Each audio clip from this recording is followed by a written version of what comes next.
ಗೆಳೆಯರೇ ನಮಸ್ಕಾರ ಗೆಳೆಯರೇ ಇವತ್ತಿನ ತುಂಗಭದ್ರಾ ಡ್ಯಾಮ್ನಲ್ಲಿ ಎಷ್ಟು ಅಡಿ ನೀರು ಇದೆ, ಎಷ್ಟು ಟಿಎಂಸಿ ನೀರು ಸಂಗ್ರಹವಾಗಿದೆ ಮತ್ತು ಒಳಹರಿವು ಹೊರಹರಿವಿನ ಬಗ್ಗೆ ಸಂಪೂರ್ಣವಾದ ಮಾಹಿತಿಯನ್ನು ತಿಳಿಯೋಣ.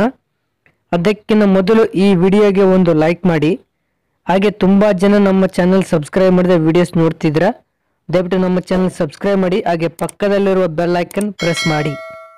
ಗೆಳೆಯರೇ, ಇಂದು ಅಂದರೆ 29 ಜೂನ್ 2025 ಇವತ್ತಿನ ತುಂಗಭದ್ರಾ ಡ್ಯಾಮ್ನಲ್ಲಿ ಎಷ್ಟು ಅಡಿ ನೀರು ಇದೆ ಅಂತ ನೋಡೋದಾದರೆ ಇಂದು 1622 ಅಡಿ 12 ಇಂಚು ನೀರು ಇದೆ.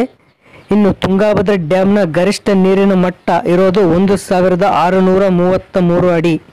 ಸೊ ಇನ್ನು ಇವತ್ತು ಟಿ ಬಿ ಡ್ಯಾಮ್ನಲ್ಲಿ 67.47 TMC ನೀರು ಸಂಗ್ರಹವಾಗಿದೆ. ಇನ್ನು ತುಂಗಭದ್ರಾ ಡ್ಯಾಮ್ನ ಗರಿಷ್ಠ ನೀರು ಸಂಗ್ರಹ ಸಾಮರ್ಥ್ಯ 105.78 TMC ಇರೋದು. ಸೊ ಇನ್ನು ಇವತ್ತಿನ ಇನ್ಫ್ಲೋ ಅಂದರೆ ಒಳಹರಿವಿನ ವಿಷಯಕ್ಕೆ ಬರೋದಾದರೆ ಇಂದು 65,182 ಕ್ಯೂಸೆಕ್ ನೀರು ಒಳಹರಿವು ಆಗ್ತಾ ಇದೆ. ಇನ್ನು ಇವತ್ತಿನ ಔಟ್ಫ್ಲೋ ಅಂದರೆ ಹೊರಹರಿವಿನ ವಿಷಯಕ್ಕೆ ಬರೋದಾದರೆ ಇಂದು 202 ಕ್ಯೂಸೆಕ್ ನೀರು ಹೊರಹರಿವು ಆಗ್ತಾ ಇದೆ.